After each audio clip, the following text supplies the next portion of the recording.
Welcome to AD4 News Hour, coming to you live from Abuja, Nigeria. I am Moji Danisa. The Vice President of Nigeria, Yemi Osinbajo, has paid glowing tributes to the University of Lagos, UNILAG, and members of its Alumni Association for being outstanding.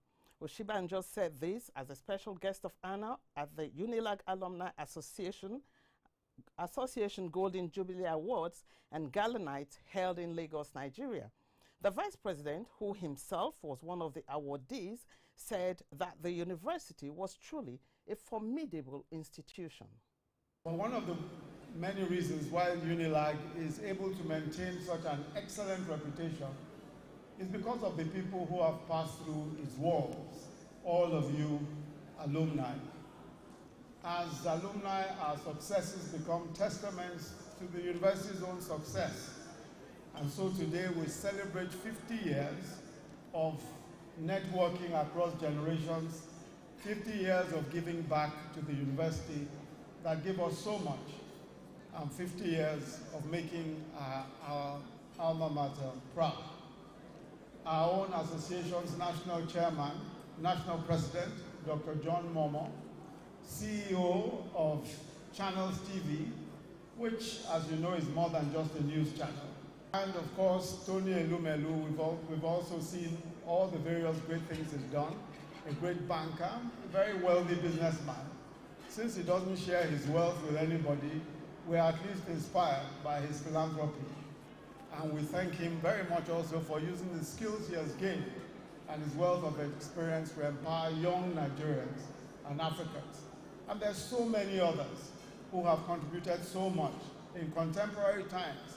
Genevieve Nnaji, who is, as you know, a Nollywood actress, and she was also in this university and has gone on to become a great, not just a great actress, but an iconic asset for the industry. Her directorial debut is The Lionheart. That was the first Netflix original film from Nigeria, and has been selected as Nigeria's submission for the 2020 Oscar Awards. So we're looking forward to great things. The Minister of Communications and Digital Economy, Issa Pantami, has advocated for the introduction of emerging technology courses in tertiary institutions curricula in Nigeria. This, according to him, is to allow youth contribute to revenue generation and job creation in the country.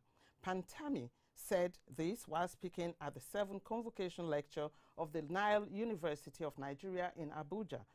In his paper titled ICT as a Catalyst for Nigeria's Economic Development in the 21st Century. The minister noted that the world has advanced and is advancing towards the 4th industrial revolution, hence the need to begin to develop ideas and digital solutions that would promote the development of the country.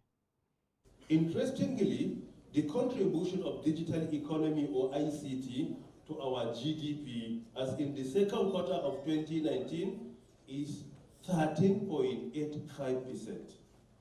Oil is 8.82%. while digital technology or ICT is 13.85%.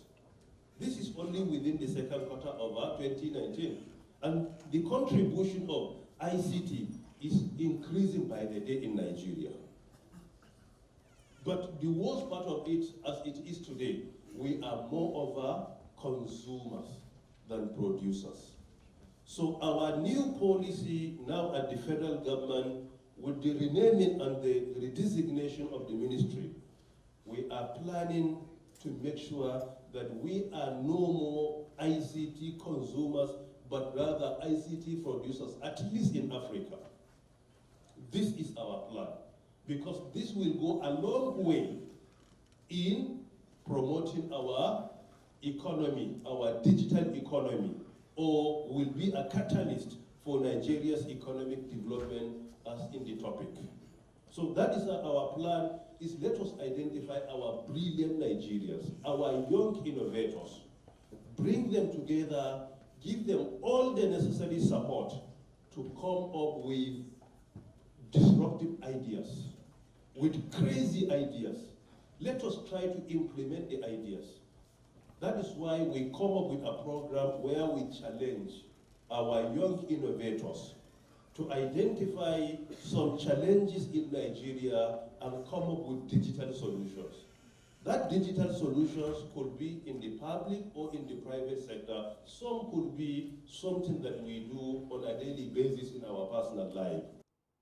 Nigeria's national policy on education advocates for inclusive and free education for people with special needs, training of special education teachers, and regular census, as well as monitoring of people with such needs for adequate educational provision. The government, through the Tertiary Education Trust Fund, has played its part through the provision of learning materials and infrastructure for people with special needs in tertiary institutions across Nigeria. A cross-section of professors in Nigeria have applauded the Tertiary Education Trust Fund for its efforts in providing infrastructure for such children in tertiary institutions in the country, but asked that the government and the fund does more. Joel, I must say that the Nigerian curriculum attends to children with special needs, but it's just that it's evolving, and I think that more needs to be done, especially with regards to funding more institutions that focus on that. For example, we have the Federal College of Special Education, Oyo, focusing on teachers of children with special needs. I think more needs to be done in funding such institutions. In well-established universities, I think provisions have been made. For the new ones coming up, particularly like my own institution, I know that in the constructions of the buildings that they have just been completed by the TED Fund, we have made provisions for carriage for the disabled, I mean the physically challenged, so that the buildings are made comfortable, to accommodate how they can wheel their chairs and get access to the classrooms. With respect to the blind, there's availability of Braille.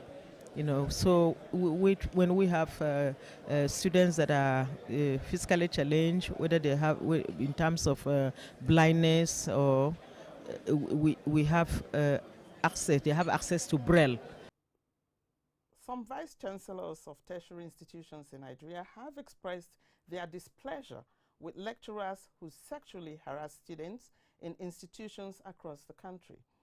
They shed light on the actions they have undertaken in their various institutions to curb this menace. The VCs spoke to AD4 News crew at an event in Abuja, Nigeria. Actually, we have a security, what do I call it, apparatus in place that checkmates this. We follow the person. Normally we arrange with the students involved, arrange with them, and take these people unawares, put strategies in place, and then set CIDs after them, and before they know it, we catch them. For example, I tell you what has happened in my own university. I have now what I call codes of conduct, ethics and codes of conduct in my university.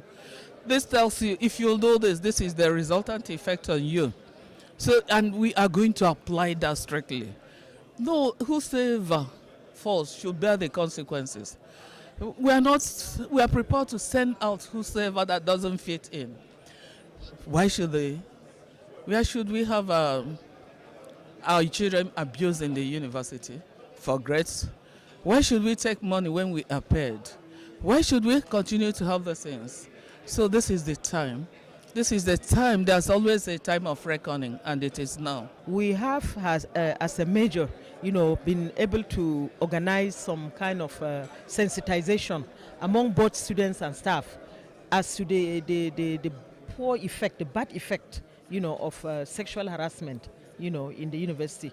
And we have punitive measures. We have senior staff disciplinary committee.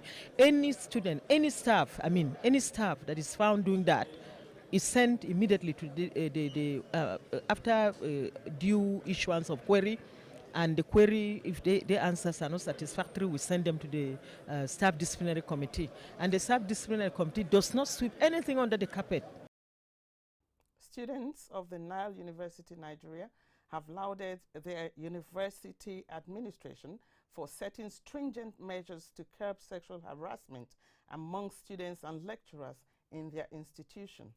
While speaking to AD4 News Crew at the 7th convocation of the university in Abuja, they said, sex for grades, for me personally, I don't think it happens here. Because, as I said earlier, our lecturers are top-notch, they're morally educated. Same with the students too. And I believe if there was anything like that, Islam would have reported definitely. And there's been no reports about that so far. So I believe sex for grades in this school is 0%. I don't think that is possible in Nile University because both the management and also the staff are really trying when it comes to moral. Because I am one of the advocates that whenever we are talking about learning environment, we must relate it to morality. So Nile is trying when it comes to morality. So I don't think such kind of a thing will be either partake or be done in here in Nile University because of the moral standard of Nile University. That's it on AD4 News Hour, coming to you live from Abuja, Nigeria. You can join the conversation on our news website, www.ad4tvradio.com. Like and subscribe to our YouTube page at AD4 TV Radio. Follow us on our social media website at AD4 TV Radio on Twitter, Facebook, LinkedIn, and Instagram. Many thanks for watching. I am Moji Danisa.